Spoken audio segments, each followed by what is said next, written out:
आती है मेरी और मैं हमेशा आलू की तरह बीच में मसली जाती हूँ। मम्मी जी, इन दोनों को लगता है कि मैं छोटी हूँ तो इनके पैरों तले दब जाऊंगी, लेकिन नहीं, मेरा भी उतना ही अधिकार है जितना इन दोनों का है। बढ़िया आई दोनों मेरी चुगली करने के लिए, मुझे क्या कम समझ रखा है।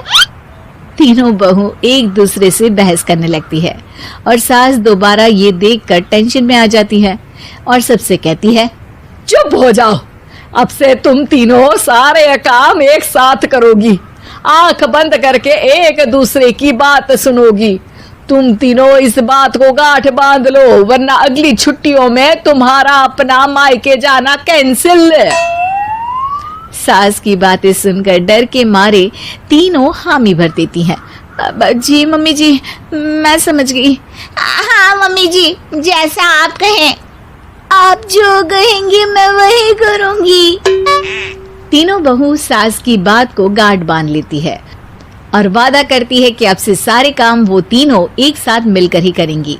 ये सब देखकर सास खुश हो जाती है और वहां से चली जाती है। नीचे जाकर वो देखती है कि घर में शर्मा जी आए हुए होते हैं। सास जोर से आवाज लगाकर कहती है, अरे बहू, जरा चाय बनाकर तो लाना, शर्मा जी आए हैं। सास की बात सुनकर तीनों बहू तुरंत किचन की ओर भागती है और चाय बनाना शुरू कर देती है। मुझे तो एकदम मसाले वाली कड़क चाय पसंद है, तो हम शर्मा जी के लिए मसाले वाली चाय ही बनाएंगे। अरे नहीं दीदी, गर्मी के मौसम में मसाला चाय कौन पीता है?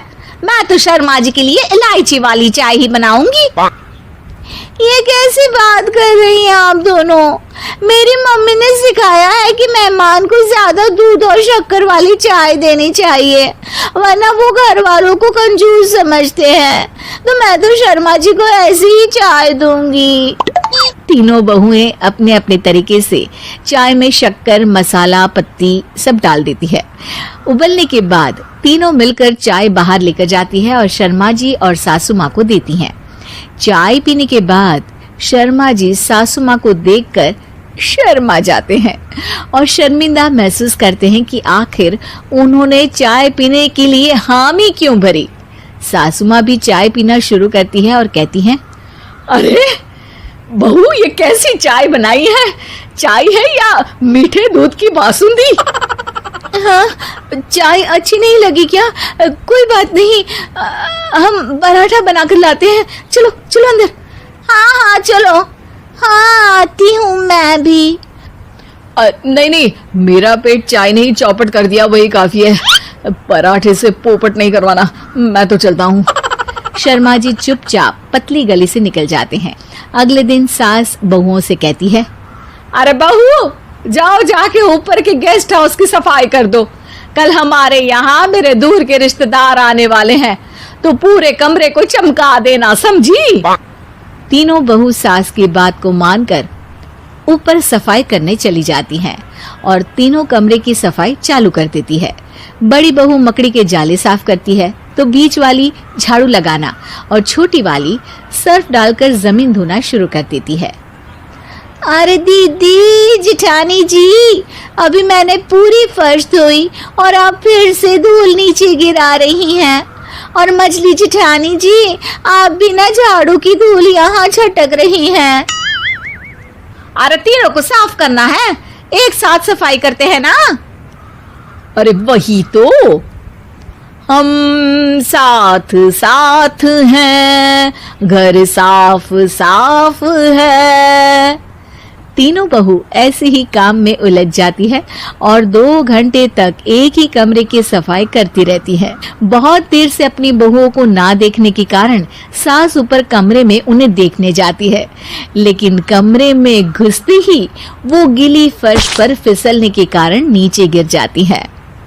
ओरी मोरी मैया, हड्डी मरोड़ के रख दी, आए मेरी तो कमर ही टूट गई रे। तीनों बहुएं सास को उठाती हैं और बिस्तर पर सुला देती है। अरे मेरे हाथ पैर दर्द कर रहे हैं, दबा दो, आराम मिलेगा। हाँ जी माँ जी। अरे जी माँ जी, जी माँ जी। और तीनों बहुएं एक साथ सास के हाथ को दबाना शुरू कर देती है। माँ की तो चीख ही निकल जाती है और नतीजा ये होता है कि सास के बचे हुए शरीर में भी दर्द उठ जाता है। हाय राम, ये क्या कर दिया तुम तीनों ने। अरे मेरी तो किस्मत ही फूटी है कि तुम जैसी बहुएं मुझे मिली। हे भगवान, पूरे शरीर में दर्द बढ़ गया है। अब तो पता नहीं कि चल भी पाऊंगी या नहीं। माफ करो, मुझे गलती हो गई मुझसे कि तुम तीनों को एक साथ काम करने के लिए बोला। सोचा था तीनों मिलके अच्छे से काम करेगी, लेकिन बड़े बुजुर्ग सही कहते थे कि 3 तिगाड़ा काम बिगाड़ा। तुम लोगों ने ये बात ना आज साबित करके दिखा दी। तुम तीनों को तो समझाना यानी मानो भैंस के आगे बीन बजाना है। तुम्हें अकेले अकेले काम करना है ना, तो अब से तुम अकेले ही अपना अपना काम करो। तीनों बहुएं वहां से जाने लगती है। अरे कहाँ जा रही हो? आप ही ने तो कहा कि अपना अपना काम करो, तो मुझे मुल्तानी मिट्टी लगानी है। अरे मुझे भी तो नेल पॉलिश लगानी है। मुझे ना मेहंदी लगानी है। सास अपना सर पीट लेती है और कहती है, अरे मुझे भी लगाना है कुछ। क्या माँ जी? क्या माँ जी? क्या माँ जी? तुम्हारे घर वालों को फोन तुम्हारी हरकतें बताने के लिए।